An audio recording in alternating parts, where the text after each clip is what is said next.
Sup everyone, I'm your female otaku, and I'm here to review episode 4 of Hibike Euphonium 2. And this concludes the first piece of drama of this new season, because with this episode, it was really mostly focused on Mizure and Nozomi and also Yuko, and to be honest, throughout this little arc that's been going on, Kumiko felt very out of place. It's like they just forced her to be a part of this drama that has absolutely nothing to do with her just because she's the main character.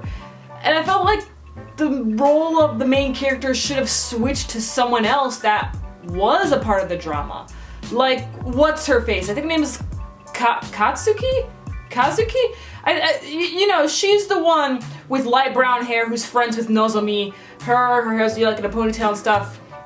I felt like maybe she should have been the main character. Heck, maybe it could have been Yuko, maybe it could have been Mizure, Asuka, you know. I really think the role of main character should have switched for this arc because Kumiko just felt so out of place and it was just way too obvious. I wasn't too sure if they were actually making fun of that in this episode when, you know, Yuko and Mizure, they were like arguing and stuff like, and then Kumiko was in the back just being like she had absolutely nothing to do with any of this, yet for some reason she's always, I don't know, forced to be a part of these situations that, again, have nothing to do with her. It just felt really off to me. So, hopefully with this next arc that we're going into, Kumiko will have more of a reason to be there instead of just being there just because she's the main character.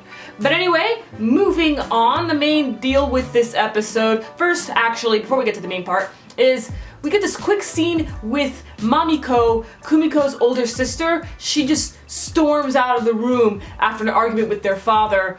And like I suspected, we're gonna get more into some Mamiko drama.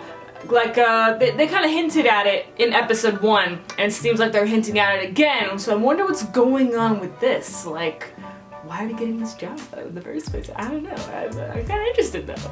And now to the main thing.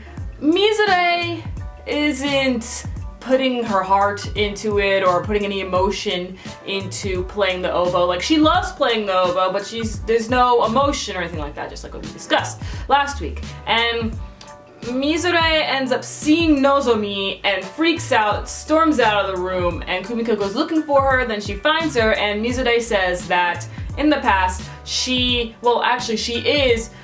describes herself as gloomy and she's an introvert, she doesn't socialize with anyone, and she had difficulty making friends in middle school, and Nozomi just went ahead to Mizure and befriended her, but Mizure was just one of the many friends that Nozomi had, so, you know, they weren't always together, they weren't best friends.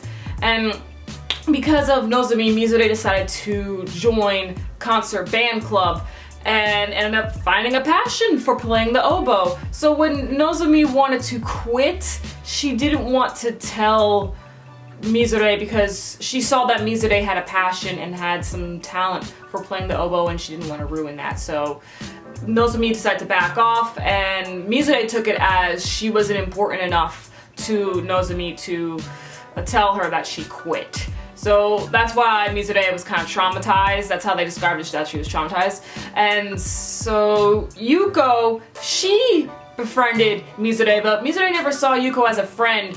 She saw Yuko as someone who was just pitying her and just being around her because she was like sad, felt bad for Mizure and her situation, but Yuko got pissed off, and that's not the case at all. So I actually enjoyed that scene, and I don't hate Yuko anymore. She was a bitch, but now she's just a regular old tsundere that I can tolerate. So I don't hate her anymore, but I don't necessarily like her. I'm just tolerating her presence. Now that Nozomi and Mizure have made up, maybe now Mizure can play with more feeling, the same feeling that Nozomi knows from back over in middle school. And yeah, that was this episode. Let me know your thoughts on it and catch me later as I review Yuri on Ice. I'm your female otaku, sayonara.